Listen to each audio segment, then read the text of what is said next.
नमस्कार, मैं पवन कुमार। इस वीडियो में संस्कृत साहित्य की बोर्ड परीक्षा 2022 में आने वाली नवीनतम पाठ्यक्रम की संपूर्ण जानकारी विस्तार से दी जा रही है, ताकि सभी परीक्षार्थी अपनी परीक्षा तैयारी समुचित प्रकार से कर सकें। जैसा कि आप जानते हैं, कोविड-19 के कारण संपूर्ण पाठ्यक्रम का 30% भाग कम किया गया है। हम आपको बताएंगे कि शाश्वती पाठ्यपुस्तक के कौन कौन से पाठ बोर्ड परीक्षा में नहीं आएंगे, व छंद, अलंकार, व्याकरण के किस भाग को कम किया गया है तथा नवीन पाठ्यक्रम अनुसार परीक्षा में क्या क्या पूछा जाएगा। आप सभी से अनुरोध है कि वीडियो प्रारंभ से अंत तक देखें और संपूर्ण पाठ्यक्रम को भली भांति समझ लें। तदुपरांत अपनी परीक्षा तैयारी गंभीरता से प्रारंभ कर दें। तो आइए देखते हैं बोर्ड परीक्षा 2022 हेतु माध्यमिक शिक्षा बोर्ड राजस्थान अजमेर द्वारा जारी नवीनतम पाठ्यक्रम संस्कृत साहित्य कक्षा द्वादशी।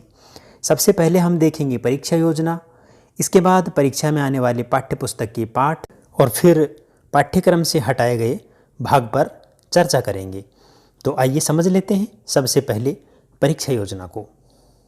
माध्यमिक शिक्षा बोर्ड राजस्थान अजमेर परीक्षा 2022 के लिए संक्षिप्तीकृत पाठ्यक्रम संस्कृतम, विषय कोड 12 है, कक्षा द्वादशी। इस विषय की परीक्षा योजना निम्न अनुसार है। प्रश्न पत्र 1 रहेगा। प्रश्न पत्र के लिए अंक 80 रहेंगे, सत्रांक 20, इस प्रकार से पूर्णांक 100 हो जाएंगे। प्रश्न पत्र का जो समय रहेगा वह रहेगा 3 घंटे 15 मिनट। अब देखते हैं कि प्रश्न पत्र में किस किस प्रकार से क्या क्या विषय से संबंधित पूछा जाएगा। पठित अवबोधनम 30 अंक का रहेगा। पठित अवबोधनम का तात्पर्य है पाठ्यपुस्तक से। पाठ्यपुस्तक से 30 अंकों के प्रश्न आपसे पूछे जाएंगे। किस किस प्रकार से पूछे जाएंगे उसके बारे में अपन बाद में विस्तार से देखेंगे। संस्कृत साहित्य इतिहास से परिचय है, यानी कि संस्कृत साहित्य के इतिहास का परिचय 10 अंक का पूछा जाएगा। छंद अलंकार, छंद और अलंकार 5-5 अंकों के, यानी कि छंद और अलंकार दोनों 10 अंकों के रहेंगे। अपठित अवबोधनम यानी अपठित गद्यांश 8 अंक का। रचनात्मक कार्य 10 अंक का और व्याकरण कार्य 12 अंकों का। इस प्रकार से कुल 80 अंकों का हमारा प्रश्न पत्र होगा। अब हम देखते हैं परीक्षा 2022 में पाठ्यपुस्तक से पाठ्यक्रम में सम्मिलित अध्याय 2022 में पाठ्यपुस्तक के कौन कौन से पाठ सम्मिलित किए गए हैं वो देख लेते हैं। आप अपने पाठ्यपुस्तक को खोल लीजिए, उस पर निशान लगा लीजिए, ताकि उसी अनुसार आप अपनी परीक्षा की तैयारी कर सकें। प्रथम है पाठ है, पहला पाठ विद्या अमृतम अश्नुते। द्वितीय पाठ है, दूसरा पाठ रघुकौत संवाद है। तृतीय पाठ है, तीसरा पाठ बाल कौतुकम। पंचम पाठ है, पांचवा पाठ सुखनाश उपदेश है। षष्ठ पाठ है, छठा पाठ सुक्ति सुधा। सप्तम पाठ है, सातवां पाठ विक्रमस्य औदार्यम।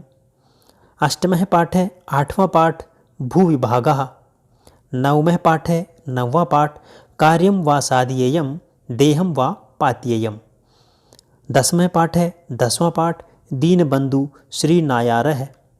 और 11 पाठ है, 11वां पाठ उद्भिज्य परिषद है। ये पाठ हमारी परीक्षा में आएंगे। इन्हीं पाठों से हमसे प्रश्न पूछे जाएंगे, तो आप इन्हीं पाठों को अपने अध्ययन में शामिल करें। इसके अतिरिक्त जो पाठ हैं उनको हमें इस परीक्षा के लिए नहीं पढ़ना है, यानी पहला पाठ, दूसरा पाठ, तीसरा पाठ, पांचवा पाठ, छठा पाठ, सातवां, आठवां, नौवां, 10वां और 11वां पाठ। ये हमारे 10 पाठ परीक्षा में आएंगे। 4 पाठ हमारे हटाए गए हैं, जिस पर हम आगे चर्चा करेंगे। अब देखते हैं परीक्षा 2022 के लिए विलोपित किए गए अध्याय, यानी कि वे पाठ जो परीक्षा के लिए हटाए गए हैं उनको हम देख लेते हैं।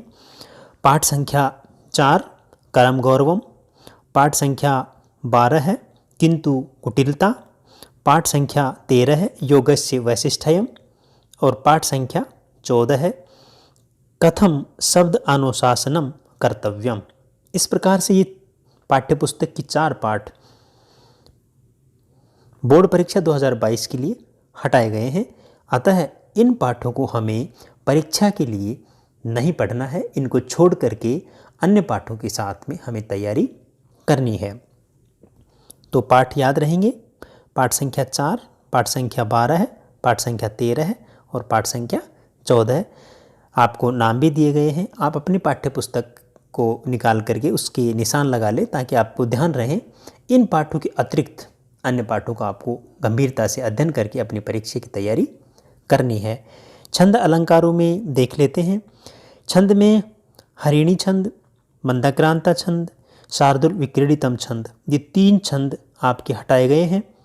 अलंकारों में, अर्थ अलंकारों में अप्रस्तुत, प्रशंसा, दीपक और अतिशयोक्ति, ये 3 अलंकार पाठ्यक्रम से कम किए गए हैं। व्याकरण में प्रत्यय भाग में जाएंगे। प्रत्यय भाग में यत, ण्यत और क्यप प्रत्यय आपसे नहीं पूछे जाएंगे। इन 3 प्रत्ययों को छोड़ करके आपको आगे की तैयारी, परीक्षा की तैयारी करनी है। तो छंद कौन से आएंगे, अलंकार कौन से आएंगे, व्याकरण में कौन कौन से टॉपिक आएंगे, इन सब की बात हम आगे कर रहे हैं विस्तार से। आप धैर्य से संपूर्ण वीडियो को देखें, पूरी तरह से आप पाठ्यक्रम को समझ जाएंगे और निश्चित रूप से अच्छे प्रकार से अपनी तैयारी कर पाएंगे। अब हम पाठ्यक्रम और प्रश्न पत्र को अच्छे प्रकार से समझ लें, किस किस प्रकार से कौन कौन से प्रश्न हमसे पूछे जाएंगे। तो सबसे पहले हम विस्तार से देखते हैं पठित अवबोधनम, यानी पठित अवबोधनम का तात्पर्य आप समझ गए होंगे। पाठ्यपुस्तक से हमें किस किस प्रकार से कौन कौन से प्रश्न पूछे जाएंगे। अंशत्रयम का अर्थ है 3 अंश, यानी कि 1 गद्यांश, 1 पद्यांश और 1 नाट्यांश आएंगे। हमारे पाठ्यपुस्तक में तीनों ही प्रकार के पाठ सम्मिलित हैं, गद्य के रूप में, पद्य के रूप में और नाट्यांश के रूप में। इनसे जो प्रश्न आएंगे विविध प्रकार के, वो इस प्रकार से रहेंगे। 1 पदेन उत्तरम, यानी 1 पद में उत्तर देना है, ऐसे 2 प्रश्न पूछे जाएंगे। पूर्ण वाक्यन उत्तरम, पूर्ण वाक्य में उत्तर देना है, ऐसा 1 प्रश्न पूछा जाएगा। भाषिक कार्य के अंतर्गत बहुविकल्पात्मक प्रश्नम चतुष्टयम, यानी बहुविकल्पात्मक 4 प्रश्न आपसे पूछे जाएंगे, जिसमें आपसे विशेषण और विशेष्य, कर्तृ क्रियापद, सर्वनाम और संज्ञापद, पर्याय और विलोम पद, इस प्रकार से ये प्रश्न आपसे पूछे जाएंगे। पाठ प्रसंग अनुसारम शब्दार्थ लेखनम 6 शब्दानाम, पाठ के प्रसंग के अनुसार शब्दार्थ लिखना है 6 शब्दों का, यानी कि अपने पाठ के अनुसार 6 शब्द हमें दिए जाएंगे जिनके हमें अर्थ लिखना है। कथनानि आश्रित प्रश्न निर्माणम चतुराणाम, हमसे कथन दिए जाएंगे, यानी कि वाक्य दिए जाएंगे और उन वाक्यों के अनुसार हमसे प्रश्न निर्माण करवाए जाएंगे, ऐसे 4 प्रश्न आएंगे। भावार्थ लेखनम 2 वाक्यों पद्यांशों, भावार्थ लेखन लिखवाया जाएगा, 2 वाक्य या 2 पद्यांश दिए जाएंगे जिनका हमें भावार्थ लिखना है। अन्वय लेखनम एकस्य पदस्य, 1 पद दिया जाएगा, यानी 1 श्लोक आएगा, उसका हमसे अन्वय पूछा जाएगा, हमें उसका अन्वय लिखना है। इसके अतिरिक्त पाठ्यपुस्तक आधारितम भाषिक कार्यम 6 प्रश्न, पाठ्यपुस्तक के आधार पर भाषिक कार्य में 6 प्रश्न पूछे जाएंगे और उन प्रश्नों में हमसे क्या पूछा जाएगा, पाठ्यपुस्तक के रहेंगे। वाक्य समुचित कर्तृ क्रिया पद चयनम, वाक्य दिया जाएगा पाठ्यपुस्तक का जिसमें हमने कर्ता छांटना है, क्रियापद छांटना है। वाक्य विशेषण विशेष्य चयनम, वाक्य में विशेषण और विशेष्य छांटना है, उनको अलग अलग करना है, बताना है कि इस वाक्य में विशेषण यह है और विशेष्य यह है, विशेष्य यानी संज्ञा पद। इसी प्रश्न के अंतर्गत हमसे पूछा जाएगा वाक्य सर्वनाम संज्ञा पद चयनम, वाक्य में सर्वनाम और संज्ञा पद का चयन करना। समान विलोम पद चयनम, समान पदों का चयन करना और विलोम पदों का चयन करना। पाठ वाक्यम व अकस्मात ग्रंथात गृहीत क च अस्य लेखक, पूछा जाएगा कि पाठ का यह वाक्य किस ग्रंथ से लिया गया है और इसके लेखक कौन है। कह कम कथयति, किसने किसको कहा, ऐसे कथन दिए जाएंगे आपको, जो कथन आपने पाठ में पढ़े हैं, चाहे नाट्यांश में पढ़े हैं, चाहे पद्यांश में पढ़े हैं, चाहे गद्यांश में पढ़े हैं, किसने किसको कहा। जैसे उदाहरण के रूप में आपको बता ही देता हूँ कि सुकनास उपदेश में से राजकुमार चंद्रापेड़ को उपदेश देते हैं तो कौन किसको देते हैं, वहाँ से एक वाक्य दिया जाएगा और पूछा जाएगा इस वाक्य में कौन किसको कह रहा है। तो इन चीज़ों का आपको ध्यान रखना है और अपनी परीक्षा तैयारी को गंभीरता से करना है ताकि संस्कृत में गणित की तरह आप अंक ले सकें और अच्छे अंकों से पास हो सकें। आगे और क्या क्या पूछे जाएंगे। अब बात करते हैं संस्कृत साहित्य इतिहासस्य परिचय। संस्कृत साहित्य के इतिहास के परिचय में क्या पूछा जाएगा। प्राचीन संस्कृत साहित्य इतिहास है। प्राचीन संस्कृत साहित्य के इतिहास से प्रश्न पूछे जाएंगे 5 प्रश्न। और आधुनिक संस्कृत साहित्य से परिचय, आधुनिक संस्कृत साहित्य का परिचय पूछा जाएगा। 5-5 प्रश्न होंगे। 5 प्रश्न आधुनिक संस्कृत साहित्य के और 5 प्राचीन संस्कृत साहित्य की। प्राचीन संस्कृत साहित्य में वैदिक साहित्य आता है और आधुनिक संस्कृत साहित्य में लौकिक साहित्य। इस प्रकार से आप संस्कृत साहित्य के इतिहास को पढ़ेंगे। हमारे लौकिक साहित्य और वैदिक साहित्य के वीडियो चैनल पर मिल जाएंगे, आप उनको देख लीजिए। उनसे बाहर कहीं कोई प्रश्न नहीं आना है तो आप उनको भी देखें। उनको पाठ्य पुस्तक के जो पाठ परिचय का जो इतिहास है उसको देख लें। इसके बाद छंद अलंकार की बात कर लेते हैं। छंद में पूछेंगे आपसे, छंद परिचय में लघु गुरु विवेक है, यानी कि लघु मात्रा और गुरु मात्रा किस प्रकार से लगाई जाती है, हमसे लगवाया जाएगा। छंद के लक्षण पूछे जाएंगे, उनका उदाहरण पूछा जाएगा। हमसे छंद जो पूछे जाएंगे वो देख लिए। अनुष्टुप, उपेंद्र वज्रा, इंद्र वज्रा, उपजाति, वसंत तिलका, दुरत विलंबितम, शिखरणी।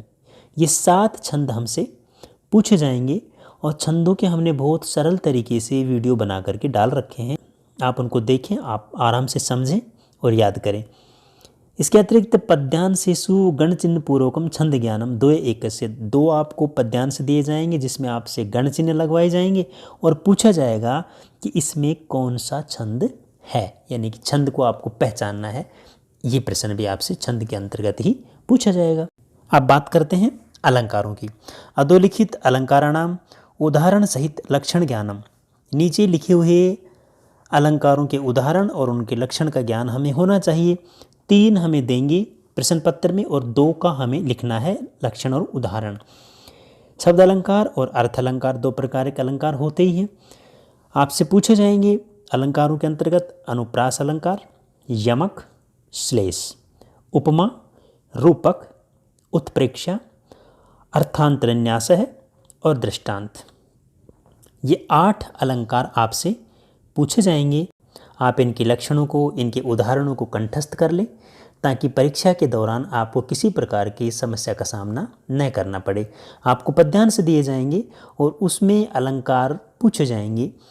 2 दिए जाएंगे जिसमें से आपसे पूछे जाएंगे। किसी भी अलंकार का लक्षण पूछा जाएगा या प्रदत्त परिभाषासु रिक्त स्थान पूर्ति माध्यमेन परीक्षणम। ऐसा भी हो सकता है कि आपको किसी भी अलंकार की परिभाषा दी जाएगी और उस परिभाषा में कुछ शब्दों को रिक्त स्थान के रूप में छोड़ दिया जाएगा। यदि आपको लक्षण अच्छे से याद है तो आप आसानी से उससे रिक्त स्थान की पूर्ति करके उस लक्षण को पूरा कर दें। सीधी बात यही है कि अपने को लक्षण और उदाहरण अच्छे से याद रखने हैं। किसी भी प्रकार से परीक्षा में पूछा जाए तो हम उसको आसानी से कर सकें।